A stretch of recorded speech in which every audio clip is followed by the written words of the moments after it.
Well, for years, Washington's strategic focus has been shifting towards China and the Indo-Pacific. But its war against Iran has served as a reminder to this administration that the US cannot disengage from the Middle East cleanly. 4 months of fighting have disrupted global energy supplies, burned through military resources, and forced the White House to balance competing crises across multiple regions. And it's revived a fundamental question. Can the United States shift focus to China and remain entangled in the Middle East? Kristina Kausch is a Deputy Managing Director with the German Marshall Fund. Her areas of expertise include the Middle East, foreign policy and security and geopolitics. Welcome to DW. America's supposed pivot to Asia predates this current president and goes back at least to Obama. I keep hearing commentators saying that this pivot is being hampered because the US keeps being drawn back into the Middle East quagmire.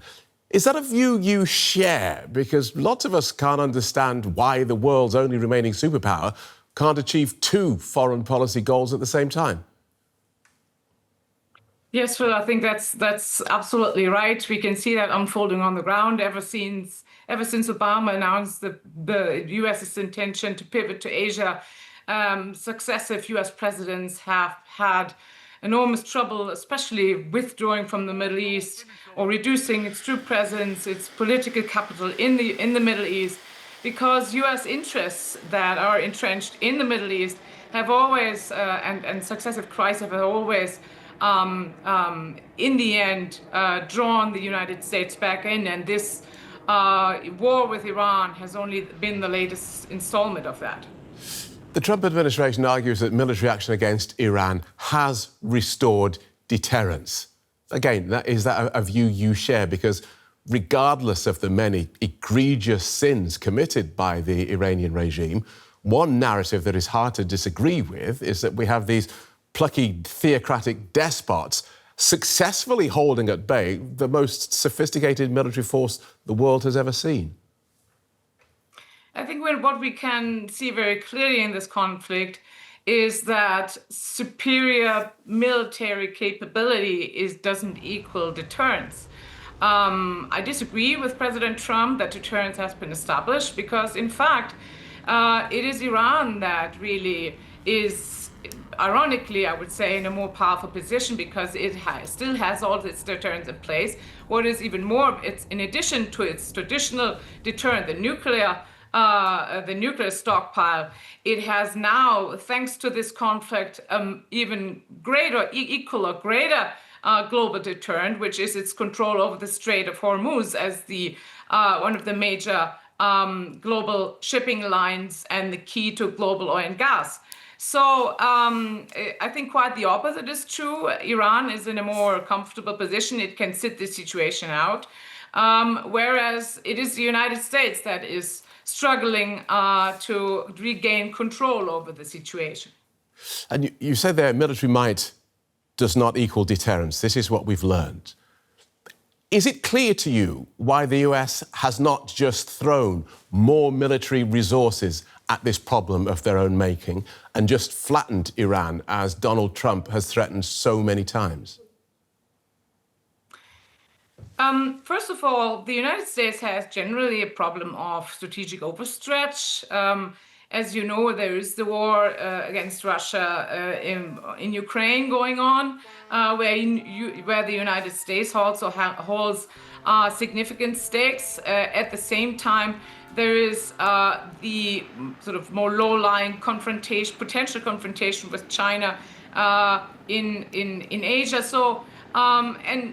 So, you know, there is limited capabilities. That's on the one hand, and also there's a risk of force dilution, and at the same time also of distraction, because even though the United States is the most important military and the most powerful military in the world and has superb operationally, it can't be everywhere at the same time. It can't pay attention to all those theaters at the same time. And as we can see also in Iran, its ammunition its industrial military base is not that big, so it can satisfy the demands of 3 or 4 major wars all over the world.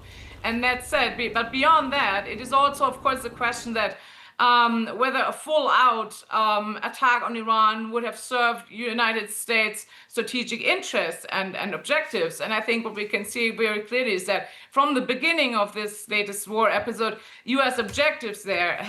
government objectives have not been clear. Right. And so would now, with the US distracted by its Iran adventures, plus Cuba and Venezuela, would now be a good time for China to test US resolve and capacity by making a move on Taiwan? China military analysts believe that China is not currently in a position to launch a military attack on Taiwan. That's for starters. So, but it is of course true that the longer the United States is distracted and the more acid it throws at other conflicts, the more time China has to for its military buildup and maybe place itself strategically, position itself strategically in Asia, around that theater to prepare a strike further down the road. We don't know that, but right now is not the time. All right, so it doesn't have the capacity at the moment. The desire is there, and the moves are being made in that direction. As well as the military build-up that you talked about there, I wonder if America's war in Iran is giving China the ability to position itself as a global force for peace. It's calling on the US and Israel to stop the fighting.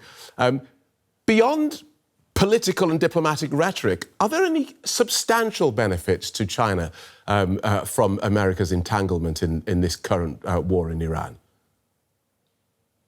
Yeah, well, in the short term, there is a big plus in the short term and big minus for China. The plus, as I referred to in my earlier response, is the force diversion, the sort of capabilities, and the strategic distraction.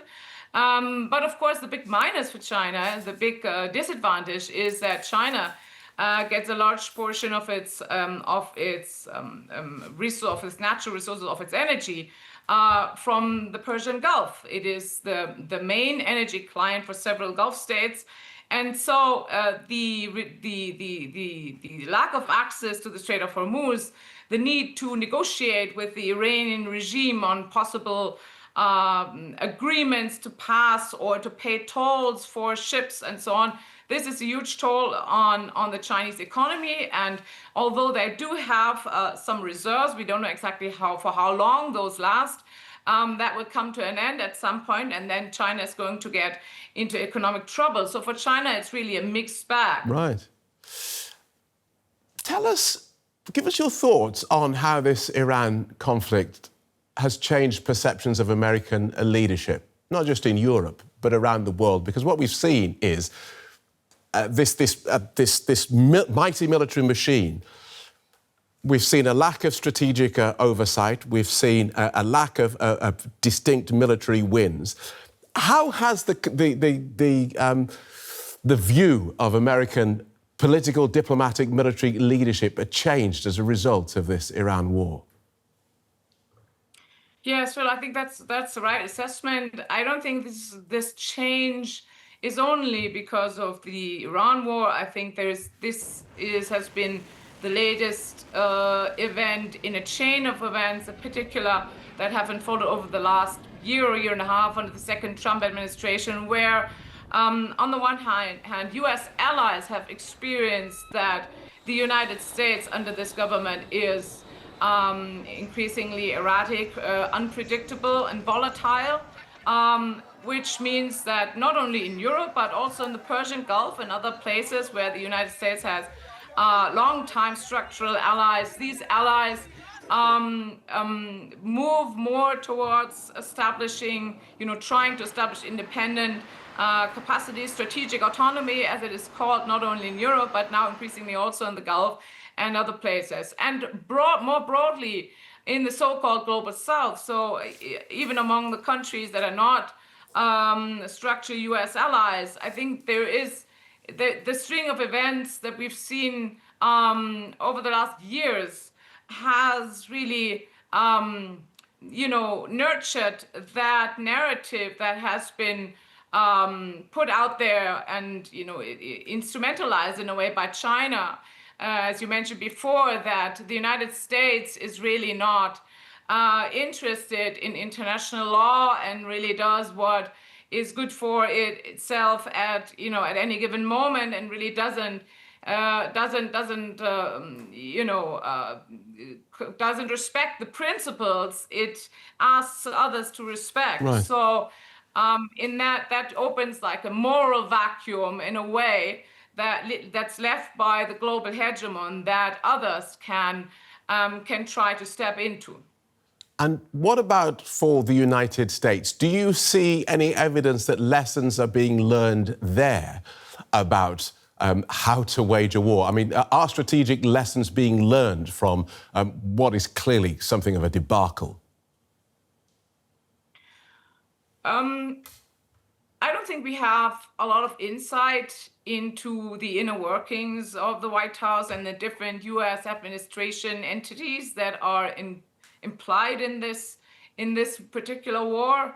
My understanding is that we can see the pattern that we've seen also in other crises of this kind, and in the first Trump administration, that Trump has waged this war with very little, taking very little expertise and taking very little advice from the people who are experts in these kinds of questions. I know that in the public debate in the United States, including in Congress, among the different political forces, but also in the media, there is a lot of questioning. And of course, there's the midterm elections coming up. And Trump really, time is not on Trump's side, and and he needs to get out of of something that increasingly looks like a strategic defeat that Trump himself has caused. Thank you so much for talking us through that, Kristina. Kristina Kausch from the German Marshall Fund. Thank you.